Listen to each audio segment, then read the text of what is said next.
All right, we are now on the fourth video of this chapter. We have been looking at solutions, and we've been looking at ways of making a solution with a certain concentration, a certain amount of solute per volume. Okay, in chemistry, we've been using it in terms of molarity, moles per liter. Now we're going to look and see if you already have a certain concentration of a solution and you just want to now adjust it to decrease the concentration, so we're going to try to dilute it, how you do those calculations. So let's get going and look at this. This would be called a dilution. Okay, so if it says you are going to dilute to make a new solution, a new concentration, you want to now think about the dilution equation. So if you see the word dilution, or sometimes you'll often hear the word stock solution, the stock solution is your concentrated solution. You want to write down this equation right here. It says M stock solution, V stock solution equals M diluted solution, V diluted solution. I like to kind of change this a little bit because that's a whole mouthful to say. So I often will say M1V1 equals M2V2. The 1 stand for the stock or initial solution, and the 2 stand for the diluted or the resulting final solution.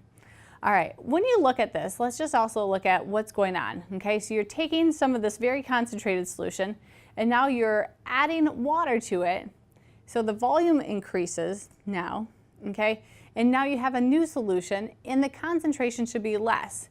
If you look at this picture here, all right, let me count how many little dots I have.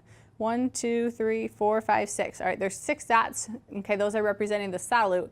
Now, when you add water, you're not adding or taking away any of the solute. You're just changing the volume of the solution, right? So in the final one, let's still count. All right, 1, 2, 3, 4, 5, 6. I still see 6 dots representing the solute. So the amount of solute has not changed. We've just increased the water, which then would do what to the concentration? Since concentration is moles per liter, moles is staying the same. We're increasing the volume, so the concentration should go down. Just to visualize that one more way, okay? Let's say M1V1 equals M2V2. Now, instead of writing the M, okay, I'm going to write moles per liter. Okay, so this would be moles 1 V1. Actually, I don't even need to have that. I'll just leave it. Moles per liter times volume, which I will just say is going to be in liters. Okay, and then on the other side, instead of writing M2, I'm going to write moles per liter. And that's the units there.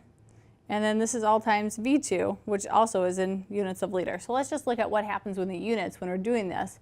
All right, liters will cancel.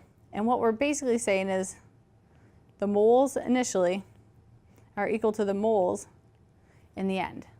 The moles aren't changing. All we're doing is adding water to decrease the concentration of the solution. So we're going to do some practice problems. The hardest thing is sometimes to identify, well, what is M1 and V1? What is M2 and V2? What is the variable we're asked for? This is a case where you're given 3 out of the 4 variables usually, and you have to solve. Just read carefully.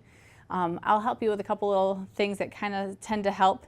Is there one more thing I was going to say before changing to the next one? I think that's good. All right, let's move on to the next one and actually try to do a practice problem here. All right, so this one says, what volume of 0.5 molar, again, we keep sticking with sodium chloride as our example here, stock solution is needed to form 500 mils of a 0.15 molar sodium chloride solution. All right, I see 2 things. First off, I see the word stock solution, and I see that the concentration, I'm given 2 concentrations, right? So as soon as I see that, my initial go-to move would be like, oh, hey, this is a dilution. Okay, this word kind of gives it away. And since it's a dilution, I'm going to use M1V1 equals M2V2. Oh, I remember what I was going to say on that previous slide. You want to hear it? This is what I was going to say. As long as your concentrations are in the same unit and your volumes are in the same unit, you're good to go. Often students will say, do I need to get the volumes into liters? Remember with the gas stuff, we always had to get to liters when we were using the gas constant. In this case, no. Okay, as long as your M1 and M2 are both in concentration, your V1 and V2 will be in the same unit. They could both be in liters, they could both be in milliliters. All right, let's actually go and look at the problem again. All right, we have M1V1 equals M2V2. we are given a concentration of a stock solution. So this would be M1. And you can see we're given another concentration too. That one has to be then M2. Now, one way of looking, your M1 should be more concentrated. It should be a bigger number. There's more solute per solvent. And 0.5 molar is greater than 0.15 molar, so that makes sense, okay? Now, here's the other trick, okay? When you see a concentration and a volume, okay, right here, related by a of or of A, that means they go together. They're both going to be M2V2, or they're going to be M1V1, okay? So when they're related with an of, they're going to be on the same side together. So that means this must be V2. And then the volume we are being asked for, and here again, volume of, that means those are going to be together. This must be V1. All right, we have our equation. We have identified our variables. We know we're solving for V1. Let's take the equation before you start throwing numbers in. I want it rearranged for V1. Can you move it? V1 by itself. V1 equals M2V2 divided by M1. Now, make sure you have a little bit of thinking done so that you know what to expect. Do you have an idea about what volume of this stock solution you will need to make a 500 ml total solution that now is lower in concentration? All right. So you should never have a volume that is going to be greater. You should never take more V1 than V2. So we know it's going to be less than 500 mils. If it was equal to 500 mils, then we wouldn't be changing the concentration at all. You'd just be taking some stock solution and voila, there you go. You have this, even though you take some of it out and leave some, it still has the same concentration. All right, so we expect this volume to be less than 500 mils. That's good because it's easy to make mistakes in how you set things up. So always be thinking what you expect. All right, we have the equation. Let's put our numbers in. M2 we said is 0.15 molar. Since M1 and M2 are the same, I don't need to write moles per liter. I can just write the big M. If you wanted to switch that there, you could as well. All right, V2 is 500 milliliters. And our M1 is 0.50 molar. These are all talking about sodium chloride, both solutions. Okay, we're not doing a reaction at all. This is just taking a stock solution, adding water to it to make a diluted solution. Canceling out of the molarities, and you can see whatever your V2 units are, that's what your units will be for V1. V1, I end up with 150 milliliters of the concentrated solution. So that's how much you need to take. So the whole process would be take 150 milliliters of the stock solution and put in a volumetric flask,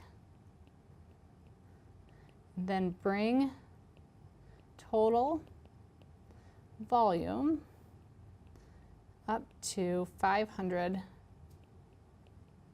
milliliters. Again, this is a case where you don't want to say, hey, let's just add 350 plus 150. You want to say, hey, take your stock solution, transfer it to a new flask that ideally it would be a volumetric flask, and then bring the volume up to the final volume of the solution, which should be 500 milliliters. All right, we can probably go through this one a little bit quicker here, but let's try this one. We have 100 milliliters. We want to prepare 100 milliliters of a 0.4 molar hydrochloric solution from a stock solution that's 2 molar hydrochloric. What do we need to do? I bet I can actually see if you guys can set this up. So I will. This is similar to the one we've just done. You want to figure out your variables involved and set it up.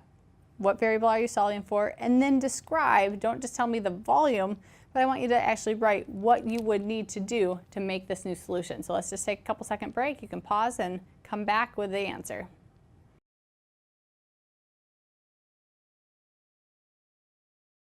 All right, welcome back. Hopefully you had some time to figure this out. first off, identify the variables. All right, we are needing to solve for what volume of the stock solution we need to take out to dilute. So you set it up, you solve for V1, and I ended up with 20 milliliters. Now, what does that mean? What do you actually need to do to make this solution? If the answer is just not 20 milliliters, you have to do something with it. So what you would have to do is take your stock solution, which was 2 molar, and you remove 20 milliliters of that. Graduated cylinder, volumetric pipette, whatever. You take 20 milliliters out, and then you have a 100 milliliter volumetric flask. So you add your 20 milliliters of the stock solution in there, and now you want to bring the volume up to a total of 100 mils. One thing you don't want to do, make sure you say, oh, take 20 mils of stock and 80 of water. That's not quite correct. We want to take the 20 mils stock and then bring the final volume up to 100. All right, now those are all dilutions. You have a lot more problems to practice and to try on your own.